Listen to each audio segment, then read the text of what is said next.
Well, the UN Secretary-General António Guterres is briefing member states ahead of the COP26 meeting. Let's listen in. Thank you. I'm now delighted to hand the floor to the Secretary-General to make his opening remarks. Secretary-General, thank you. Thank you very much. Excellencies, ladies and gentlemen, dear friends and colleagues, we are 9 months away from COP26, a critical milestone in our efforts to avert climate catastrophe. And I am very pleased that the incoming COP president is here to discuss with all of you the road to Glasgow. The past year has seen welcome progress. I thank those who showed leadership by announcing bold new commitments at the Climate Ambition Summit I convened with the Prime Minister of the United Kingdom and the President of France in December. Countries representing 70% of the world economy and 65% of global carbon dioxide emissions have now committed to net zero. 2 weeks ago, I met with the chief executive officers of the Net Zero Asset Owners Alliance, a coalition that represents over $5 trillion US. And they have committed to double the size of this group by COP26. This is a meaningful momentum, but of course, it's not enough. The world remains way off target in staying with the 1.5 degree limit of the Paris Agreement. And this is why we need more ambition on mitigation, ambition on adaptation, and ambition on finance. The global coalition for net zero emissions needs to grow to cover more than 90% of the emissions. And this is a central objective for the United Nations this year. The drive to net zero must become the new normal for everyone, everywhere, for every country, every company, city, financial institution, as well as the key sectors such as aviation, shipping, industry, and agriculture. At the same time, all commitments to net zero must be underpinned by clear and credible plans to achieve them.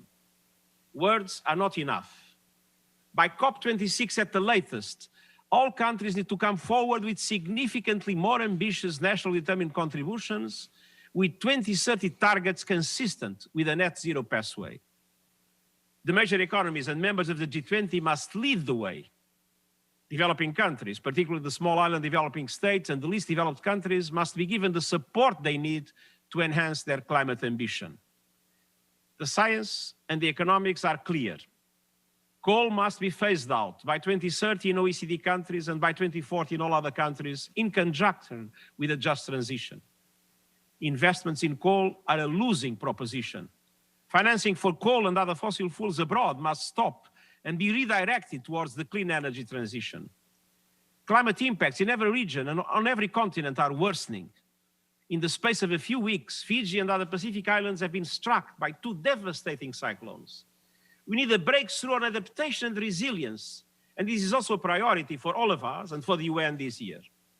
All donors, all multilateral and national development banks must increase the share of adaptation and resilience finance to at least 50% of their climate finance support. And I welcome the commitment by the Netherlands at the recent Climate Adaptation Summit, as well as the steps taken by the African Development Bank and the World Bank. But we need much more. And we must also ensure simplified and expedited climate support for the most vulnerable. Climate finance flowing to LDCs and seeds stands at 14% and 2% respectively. We have a moral obligation to do much better, and with new and scaled up finance initiative and instruments. Developed countries must meet their commitment made over 10 years ago and reaffirmed in Paris to mobilize $100 billion per year in climate finance to developing countries. And these must be fully delivered in the run-up to COP26. The report I issued last December contained a number of recommendations on how to get there. And I count in particular on G7 countries to deliver. And the Green Climate Fund must also be fully capitalized. And we need all multilateral and national development banks to commit to full Paris alignment by 2024 at the latest.